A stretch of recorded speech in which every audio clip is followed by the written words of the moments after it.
Aurélie Emonet, Aurélie Kessous et Fanny Magnoni sont professeurs à l'IAE Aix-Marseille. Aurélie Emonet est directrice de l'Executive MBA. Aurélie Kessous et Fanny Magnoni sont co-directrices du Master 2 Marketing et Brand Management. Elles nous présentent l'article qu'elles ont coécrit intitulé The Effect of Sustainable Product Innovation in the Consumer Luxury Brand Relationship, The Role of Past Identity Alliance. Cette recherche a été publiée dans la revue académique Journal of Business Research en 2022. Aujourd'hui, les géants du luxe ne peuvent plus faire l'impasse sur l'innovation produit durable.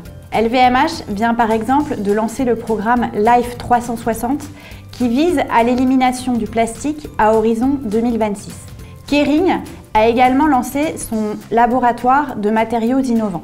Par ailleurs, nous assistons à une évolution des pratiques, à une évolution des innovations produits durables avec l'émergence notamment des pratiques du recyclage ou de l'upcycling qui visent à réutiliser des matériaux usagés dans les innovations produits. Prada vient par exemple de lancer une nouvelle gamme de sacs à partir de filets de pêche recyclés. Pour autant, luxe et développement durable peuvent sembler antinomiques. Les marques de luxe peuvent être perçues comme transgressant les codes du luxe en introduisant des innovations produits durables. Que va par exemple penser une cliente qui achète un sac à main fait à partir de matériaux recyclés?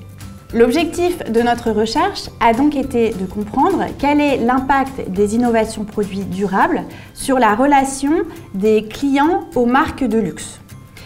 Pour cela, nous avons tout d'abord comparé des marques non luxe à des marques de luxe avec l'introduction d'innovations produits durables.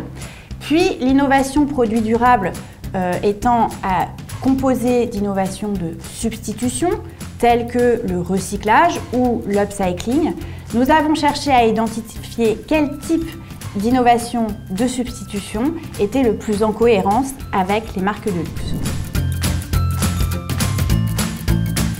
Nous avons réalisé une étude expérimentale à partir de 2 marques, Zara et Chanel, administrées auprès de 536 répondants. Nous avons choisi de sélectionner un sac à main, puisqu'à l'heure actuelle, c'est le type de produit qui tire les ventes dans l'industrie du luxe.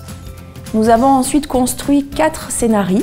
Le premier a été mis en scène élaboré sous forme de produits éco-conçus, réalisés à partir de chutes de produits de maroquinerie de la marque.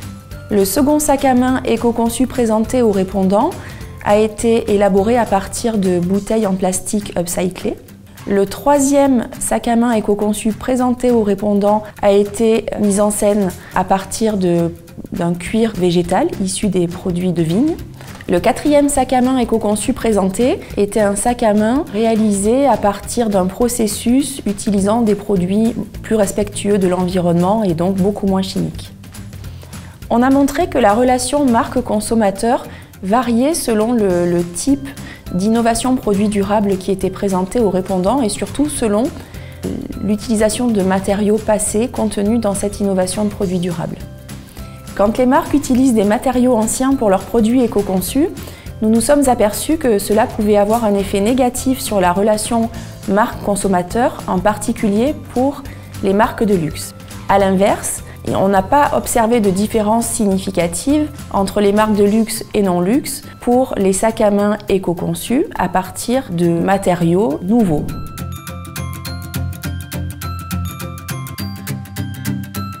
Notre recherche présente des implications importantes.